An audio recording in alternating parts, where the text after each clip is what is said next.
Not many would have predicted that a year later I would be standing here as the MP for East Belfast, and that David Ford would have taken up the reins at the Department of Justice.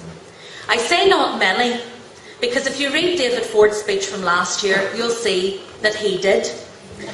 In fact, he was remarkably accurate in his predictions for the year ahead. Any of you who do play the lottery may well be regretting not asking him to go on and give some advice as to the numbers whilst he was on a roll. However, unlike the lottery, those predictions were realised not by chance, but by hard work, and specifically by your hard work, not just in the last year, but over the last 40 years of this party's history. To each of you who got involved in my campaign last year right across Northern Ireland, and specifically in East Belfast, I want to take this opportunity to thank you all for your efforts. Whilst I offer a very general thank you to the party as a whole, I also want to take this opportunity to offer a very specific thank you to Jim Hendren, my election agent and a founding member of Alliance.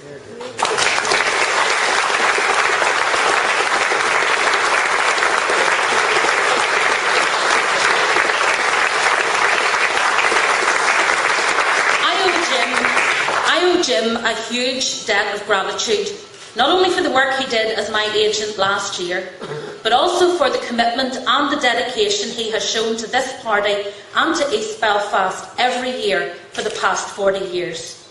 To have as your agent one of those people who had the vision in the earliest and the darkest days of the Troubles to form the Alliance Party, to offer people the hope of a better future lived together, is a real privilege. It is to have at the very core of your campaign team both a reminder that Alliance has a heritage, and a proud heritage, of leading change in our society, and also a challenge to be just as committed in your pursuit of progress for the future. The result in East Belfast was clearly a high point for us all, but it would be easy for our detractors and even our supporters to dismiss it merely as an aberration. Easy that were if it were not for the fact that the Alliance vote across Northern Ireland increased significantly, more than doubling in constituencies like South Belfast and East Londonderry, and more than quadrupling in North Belfast since the last Westminster elections. We had a slogan in East Belfast, and Andrew Muir mentioned it earlier. It was "Yes, she can." Well, I say to Billy Webb, yes, you can.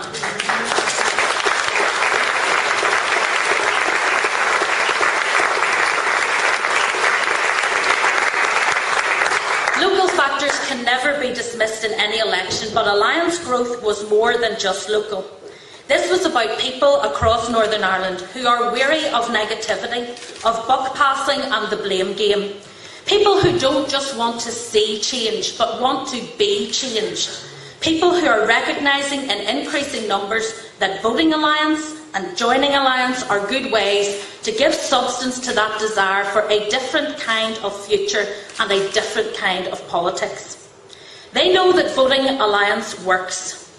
In May, it delivered a change in who represents East Belfast in Westminster. But I think it has also delivered a change in those who don't.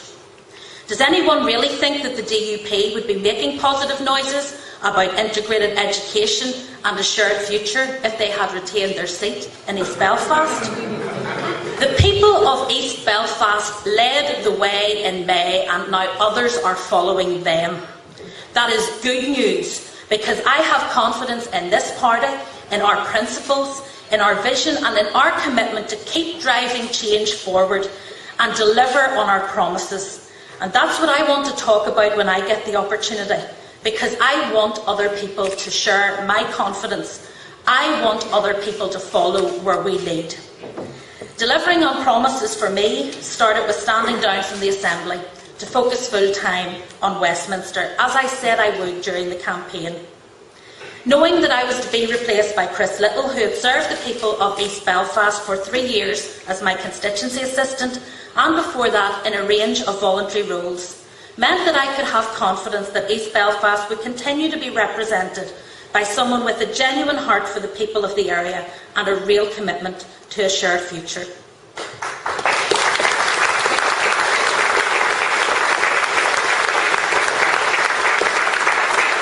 My resignation from Belfast City Council has allowed Laura McNamee to become the youngest councillor in City Hall, and she has hit the ground running with the support of our council team.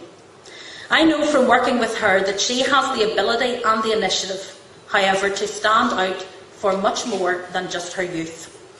The changes in my office also allowed Judith Cochrane, who has been not only an excellent councillor and a member of executive, but was also an organisational wizard and a supreme motivator during the election campaign, to bring her considerable skills and enthusiasm to running my office full time.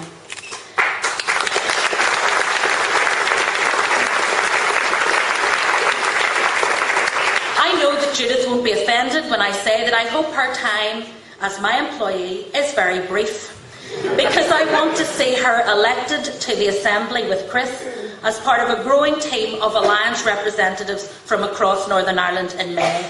Having heard them speak today, I know you share that aspiration. One of the last and most memorable things I did as a member of the Assembly was to propose David Ford as the Minister for Justice. And I'm glad that I was there to see him elected to his new role with cross-community support. For an Alliance Minister, there can be no more fitting way to take office. Alliance played a critical role in the negotiations which led to the devolution of policing and justice powers. Our focus was to ensure that the Minister, whomever that would eventually be, would be able to fulfil the demands of what is a challenging and a sensitive post in a way that would command confidence right across our community. I think we got the structures right, but most of all, I think we got the Minister right.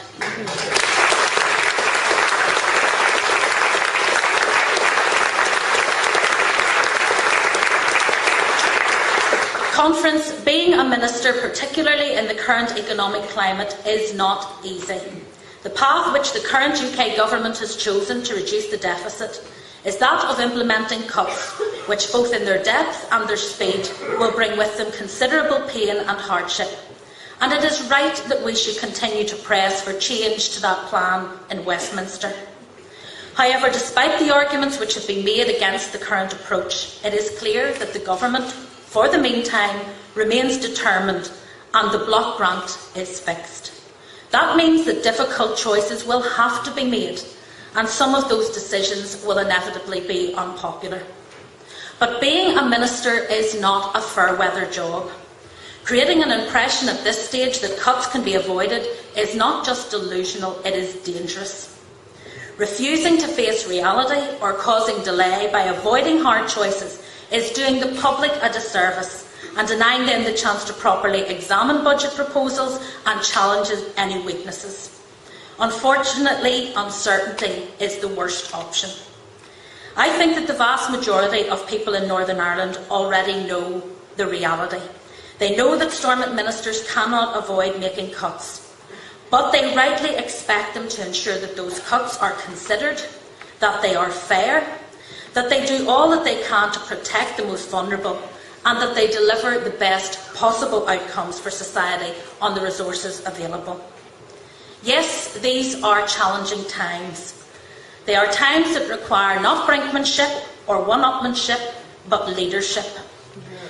That is why I am proud of our Alliance Minister, who, despite being in his first year in office, was the first executive minister to deliver his draft budget, and one of only two who did so in line with the timetable set out by the Department of Finance and Personnel.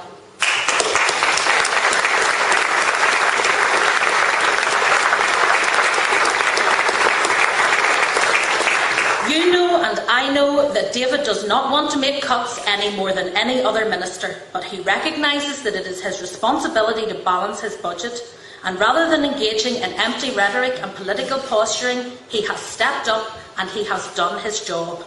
And that is just one example of the constructive approach which has characterised David's dealings in the executive.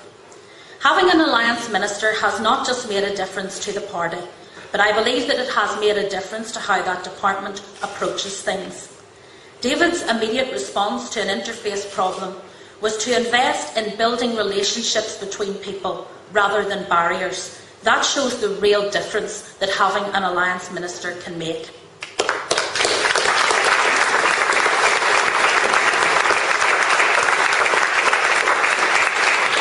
leadership also means taking responsibility, and there have been difficult periods during David's time in the Department of Justice, as there will be in every department from time to time.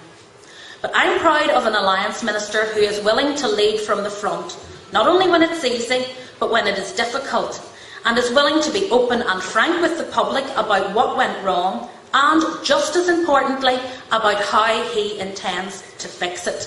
Anyone can identify problems. Leaders identify solutions.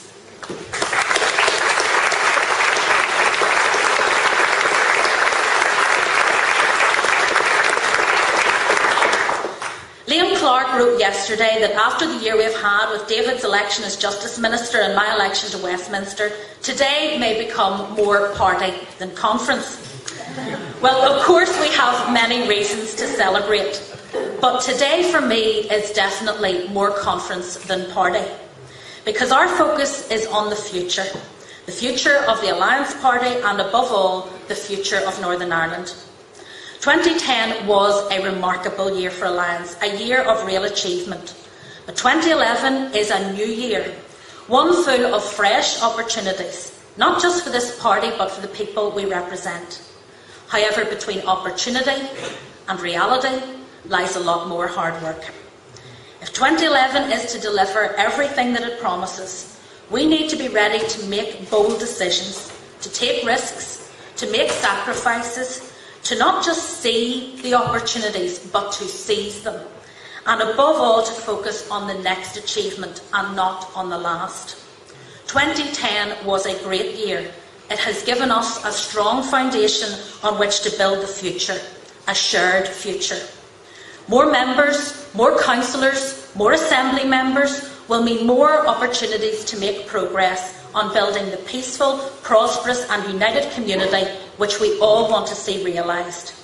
We want to see our community transformed and our society changed for the better, and we are not willing to sit back and wait for others to deliver. We are actively working to make it happen. Alliance is not just a party that has a leader.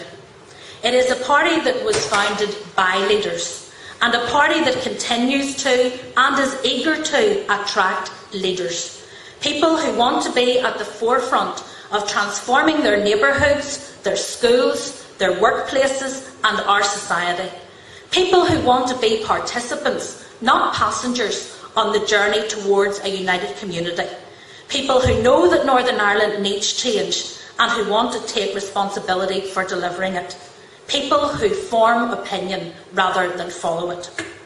It is a privilege for me to have the chance to represent that spirit of optimism and determination, that sense of unity, of aspiration and of purpose, that new, positive, vibrant, open and inclusive Northern Ireland in Westminster.